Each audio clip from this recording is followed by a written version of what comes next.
Hello दोस्तों, welcome back to my YouTube channel trusted education with Ikki sir. तो कुछ question जो अभी आपकी चल रही है ट्रिग्नोमेट्री यानी कि त्रिकोणमिति। तो आपकी त्रिकोणमिति चल रही है जिसमें पहली एक्सरसाइज हो रही है 8A, जो कि डॉक्टर हर्षरूप शर्मा यानी जो है डॉक्टर मनोहर रेखा मैथ से करा रहे हैं, है ना। तो जल्दी से जल्दी अगर आप पिछली वीडियो देखे हैं तो यहाँ से आप स्टार्ट कर सकते हैं। अगर आपने पिछली वीडियो नहीं देखी है तो प्लेलिस्ट में जाकर उसकी वीडियो सारी देख लीजिए, और प्लेलिस्ट का जो लिंक है वो आपको डिस्क्रिप्शन में मिल जाएगा। तो आज का क्वेश्चन स्टार्ट करते हैं। तो ये एक्सरसाइज एक का है ट्रिग्नोमेट्री का। तो ये क्वेश्चन है आपका 3 cot A बराबर 4। 3 cot A बराबर 4, तो 1 माइनस टेन स्क्वेयर ए अपॉन 1 प्लस टेन स्क्वेयर ए बराबर कॉस स्क्वेयर ए माइनस साइन स्क्वेयर ए है या नहीं। यानी ये बताना है कि इसके बराबर ये है या नहीं। तो चलिए टेस्ट करते हैं इसके बराबर ये आता है या नहीं। तो देखो 3 cot A बराबर 4 हमें दिया है, तो क्या करेंगे, ये आपका cot बराबर 4 बटे ये 3 गुणा में है तो इधर ले जाएंगे तो किसमें हो जाएगा, भाग में हो जाएगा। ठीक है, तो ये 4 बटे कितना हो जाएगा, 3। अब cot बराबर 4 बटे 3 आ गया आपका। अब cot का जो फॉर्मूला होता है वो क्या होता है आपका, cot का जो फॉर्मूला होता है वो होता है आधार बटे लंब। अब आधार बटे लंब आपको मिल गया है तो आप एक ट्रायंगल बनाएंगे, त्रिभुज बनाएंगे इस तरीके से। ये है आपका ट्रायंगल cot A, है ना। तो A B C इसको नाम दे देंगे। अब ये मान लो क्या हो गया आपका थीटा। तो cot A बराबर दिया हमें 4 बटे 3, ये थीटा है। तो इसके सामने वाली जो भुजा होगी वो होगी आपकी लंब। क्या होगी, लंब। और इसकी जो साथ वाली भुजा है वो होगी आपकी आधार। क्या होगी, आधार। तो 4 बटे 3 आधार बटे लंब। आधार कितना दिया आपका 4, देखो आधार दिया आपका 4 और लंब दिया है 3। कितना दिया है, 3। अब आधार है, लंब है, तो क्या चाहिए हमें, कर्ण। क्या चाहिए, कर्ण। तो कर्ण कैसे निकालते हैं, तो कर्ण निकालने के लिए यानी कोई भी भुजा इन तीनों में से एक निकालने के लिए क्या लगाते हैं, पाइथागोरस प्रमेय। तो लगा दीजिए पाइथागोरस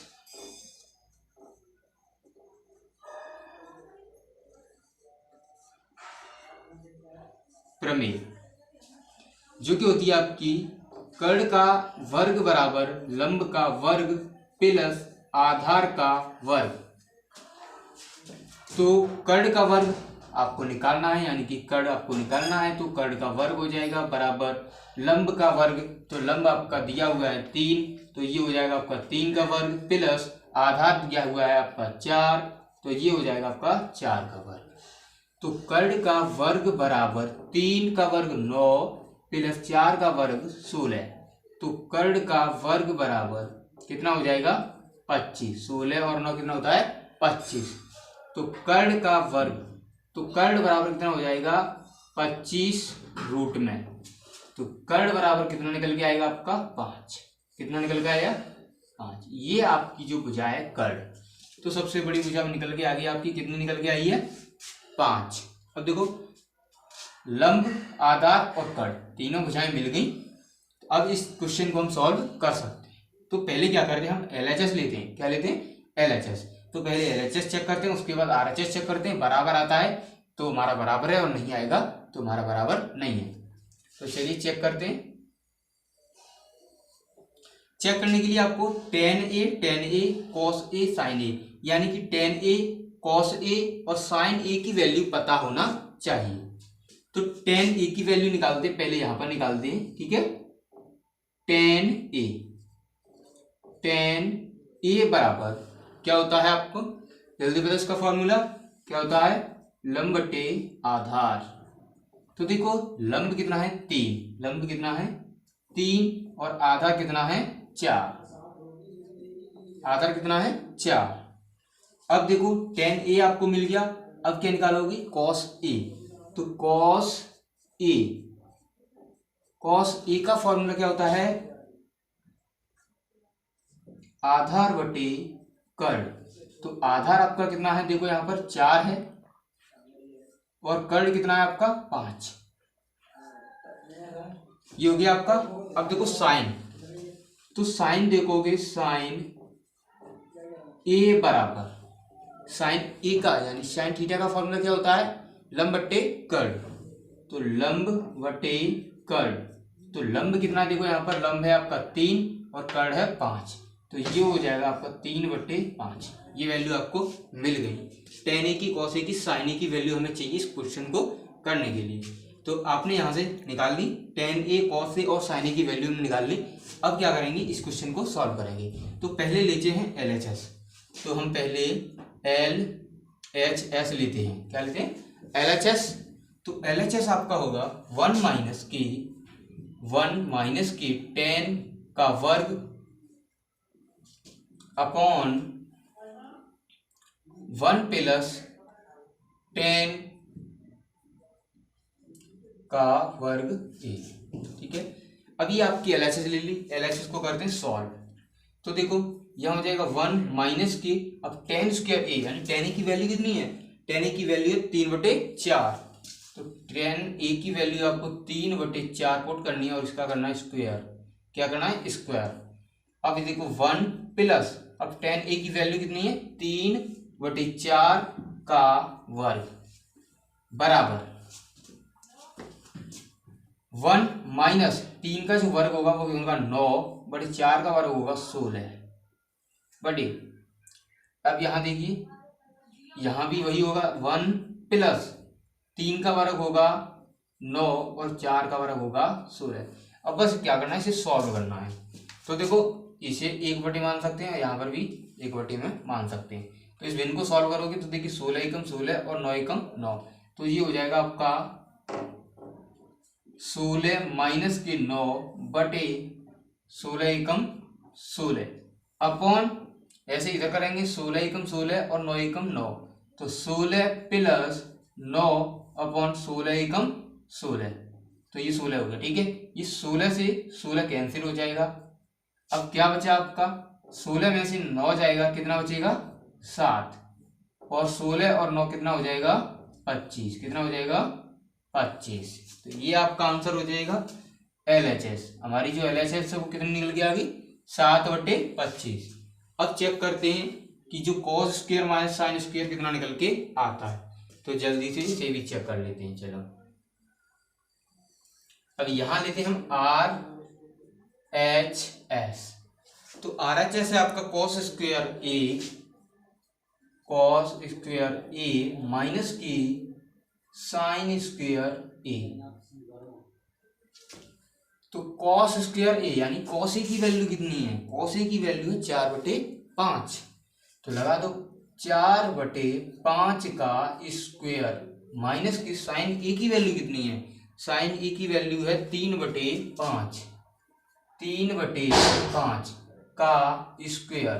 ठीक है, तो बराबर 4/5 यानी 4 का स्क्वायर कितना हो जाएगा 16 और 5 का हो जाएगा 25, माइनस के 3 का कितना हो जाएगा 9 और 5 का 25। अब देखो यहाँ पर हर समान है, तो क्या करते हैं, जोड़ हो तो जोड़ देते हैं, घटा हो तो घटा देते हैं और हर को एक बार लिख देते हैं। तो 16 में से 9 जाएगा, कितना बचा 7। तो देखो यहाँ पर जो आपकी RHS निकल के आई है वो LHS के बराबर है, LHS के बराबर है। अतः हम कह सकते हैं कि 1 माइनस के tan स्क्वायर ए अपॉन 1 प्लस के tan स्क्वायर ए बराबर cos स्क्वायर ए माइनस के साइन स्क्वायर ए। ये जो कथन है वो सत्य है, यानी कि ये इसके बराबर निकल के आ रहा है। तो चलो इतना नोट कर लो जल्दी से, फिर करते हैं अगला क्वेश्चन।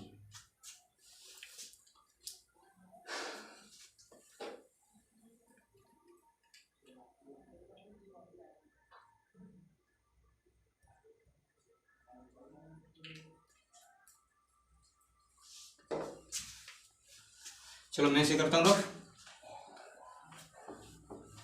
आप ये वीडियो अपने दोस्तों को भी शेयर कर दीजिए, जिससे कि उनका भी कुछ भला हो सके। और आप इस चैनल पर अगर नए हैं तो इस चैनल को सब्सक्राइब कर लीजिए, जिससे कि आपको हमारी जो हर एक वीडियो है वो आपके पास आती रहेगी और आप अच्छे से पढ़ते रहेंगे। तो चलिए जल्दी से शेयर कर दीजिए, जल्दी से जल्दी अपने दोस्तों को बुला लीजिए और अपनी कॉपी पेन लेकर के जल्दी से नोट कीजिए। तो अगला क्वेश्चन है आपका,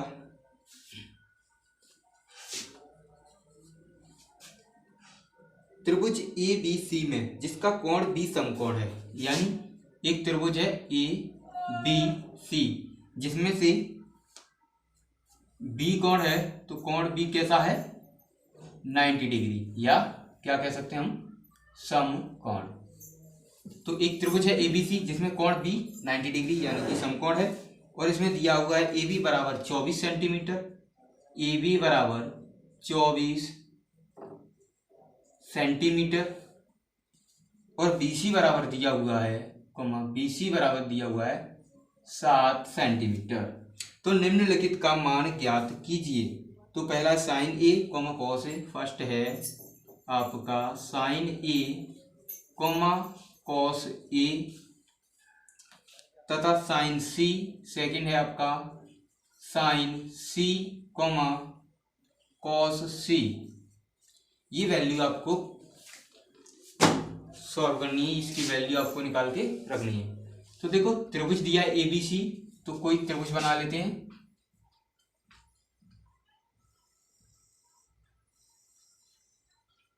ये आपका त्रिभुज बन गया। अब इसमें पहले से बोल रखा है कोण बी समकोण है, तो ये जो कोण है वो कैसा होगा 90 डिग्री वाला, इसे मानेंगे बी। अब सी भी मान लो भैया ए बी सी, ठीक है। अब देखो ये आपका त्रिभुज बन गया। अब इसमें जो है ए बी बराबर 24 दिया है, तो देखो ए बी कहाँ है ए बी, तो ये कितना है 24 है, और बी सी, तो बी सी बराबर कितना दिया है बी सी बराबर दिया है 60। अब कोई भी समकोण त्रिभुज होता है तो हम तीसरी भुजा किस तरह निकालते हैं, पाइथागोरस प्रमेय से। तो पाइथागोरस प्रमेय से आप निकालोगे इसकी तीसरी भुजा, पाइथागोरस प्रमेय से। तो पाइथागोरस प्रमेय से निकालोगे आप ए सी का वर्ग बराबर ए बी का वर्ग प्लस बी सी का वर्ग, ये हो जाएगा। तो देखो ए सी आपको पता नहीं है, तो ए सी का वर्ग वैसा का वैसा ही लिखोगे, बराबर ए बी कितना दिया है 24 दिया है, तो 24 का वर्ग लिखोगे, प्लस बी सी दिया है आपको 7, तो 7 का वर्ग लिखोगे। तो देखो ए सी दिया है, ए सी आपको ज्ञात करना है, तो ए सी का वर्ग बराबर देखो 24 का जो वर्ग है वो आपका होता है 576 प्लस 7 का होता है 49। तो देखिए आप ए सी का वर्ग बराबर, इसे जोड़ देंगे तो कितना हो जाएगा 9 6 15, यानी कि ये हो जाएगा आपका 625, ठीक है। अब देखो ए सी बराबर ये हो जाएगा आपका 625 किसमें रूट में, जैसे स्क्वायर हटाएंगे वर्ग हटाएंगे तो क्या हो जाएगा आपका रूट में हो जाएगा। तो ए सी बराबर कितना हो जाएगा, देखो 625 का जो रूट होता है वो कितना होता है 25, कितना होता है 25। तो ये ए सी जो भुजा निकल के आई है आपकी वो आई है 25, कितनी आई है 25। अब देखो इस त्रिभुज में हमारी तीनों भुजाएं ज्ञात हो चुकी हैं, ए बी बी सी और ए सी, तीनों भुजाएं में ज्ञात हैं। अब देखो क्या करना है, अब हमें ये क्वेश्चन सॉल्व करना है। तो पहले हम करते हैं फर्स्ट वाला, तो पहले फर्स्ट वाला करते हैं, इसका है साइन ए और कॉस ए का मान ज्ञात करना है, साइन ए और कॉस ए का मान ज्ञात करना है। तो देखो साइन ए का जो मान है, तो साइन ए का जो मान है यानी क्या होता है आपका लंब बटे कर्ण, और कॉस ए का मान है वो होता है आपका आधार बटे कर्ण। अब देखो यहां पर थोड़ा सा देखने की बात है कि साइन ए की बात हो रही, कौन से की बात हो रही है ए की, यानी जो कोण है वो आपका ये वाले की बात हो रही है। तो अब इस हिसाब से लेंगे हम, तो सामने वाली जो भुजा होती है वो क्या होती है आपकी लंब होती है, तो सामने वाली भुजा होती है लंब, तो लंब कितना चाहिए 7, तो लंब कितना हो गया हमारा 7 बटे कर्ण, तो आपका चेंज होता ही नहीं है, तो कर्ण तो सीधी सी बात आपका 25 हो जाएगा। तो साइन ए की जो वैल्यू है वो 7 बटे 25 निकल के आई। अब कॉस ए बराबर है आपका आधार बटे कर्ण, यहां पर भी आपका एंगल है ए, तो यहां पर आप एंगल ए देखेंगे तो ए की सामने वाली भुजा लंब हो गई और ए की जो साथ वाली भुजा है वो आपकी आधार हो जाएगी। तो आधार कितना है 24 और हमें चाहिए आधार, तो आधार कितना हो गया आपका 24 और कर्ण आपका हो जाएगा 25। तो ये वैल्यू आपकी निकल के आ गई साइन ए और कॉस ए की वैल्यू। साइन ए की वैल्यू है आपकी 7/25 और कॉस ए की वैल्यू है 24/25। ठीक है, अब देखो जो सेकंड नंबर क्वेश्चन दिया हुआ है आपका, सेकंड दिया है साइन सी और कॉस सी की वैल्यू निकालनी है। तो देखो साइन सी और कॉस सी की वैल्यू हमें ज्ञात करनी है। तो देखो साइन सी, अब सीधी सी बात है, जो साइन का जो फॉर्मूला होता है वो होता है आपका लंब बटे कर्ण और कॉस का होता है आपका आधार बटे कर्ण। अब यहां पर आपको देखना है साइन सी, कौन से एंगल की बात हो रही है, सी की बात हो रही है। तो अब हम इस एंगल को ना लेकर के इस एंगल से बात करेंगे, सी वाले एंगल से। ठीक है, सी वाले की बात हो रही है, सी एंगल से बात करेंगे। तो जिस अब हम इसे थीटा मानेंगे तो इसके जो सामने वाला भुजा होगा वो क्या हो जाएगा आपका, ये आपका लंब हो जाएगा। क्या हो जाएगा, लंब हो जाएगा। और इसके साथ वाली जो भुजा है वो आपकी आधार हो जाएगी। क्या हो जाएगी, आधार। जिस एंगल को मानते हैं हम उसके सामने वाली भुजा लंब होती है और उसके साथ वाली भुजा होती है आधार। ये चीज हमेशा याद रखना, कंफ्यूजन नहीं होनी चाहिए। अगर कोई भी डाउट है तो आप कमेंट कर दीजिए, मैं उसका सॉल्यूशन आपको बता दूंगा। अब देखिए साइन सी लंब बटे कर्ण, तो सी का एंगल है, सी के लिए लंब कितना होगा 24, तो लंब हो गया आपका कितना 24 बटे कर्ण, तो कर्ण आपका हो जाएगा 25। ऐसे ही इसके लिए देखेंगे कॉस सी, यही एंगल है और आप देखेंगे आधार कितना है, तो ये दो के लंब हो जाएगा और ये देखेंगे तो आपका 7 आधार हो जाएगा। कितना 7, और ये आधार 7 हो गया। अब क्या चाहिए हमें कर्ण, तो कर्ण देखना 25, तो क्या हो जाएगा 7/25। अब आपकी जो है साइन ए की वैल्यू निकल के आ गई आपकी 7/25, कॉस ए की वैल्यू 24/25 और साइन सी की वैल्यू 24/25 और कॉस सी की वैल्यू 7/25। ये आपका क्वेश्चन होता है सॉल्व। जल्दी से इसे कर लीजिए नोट।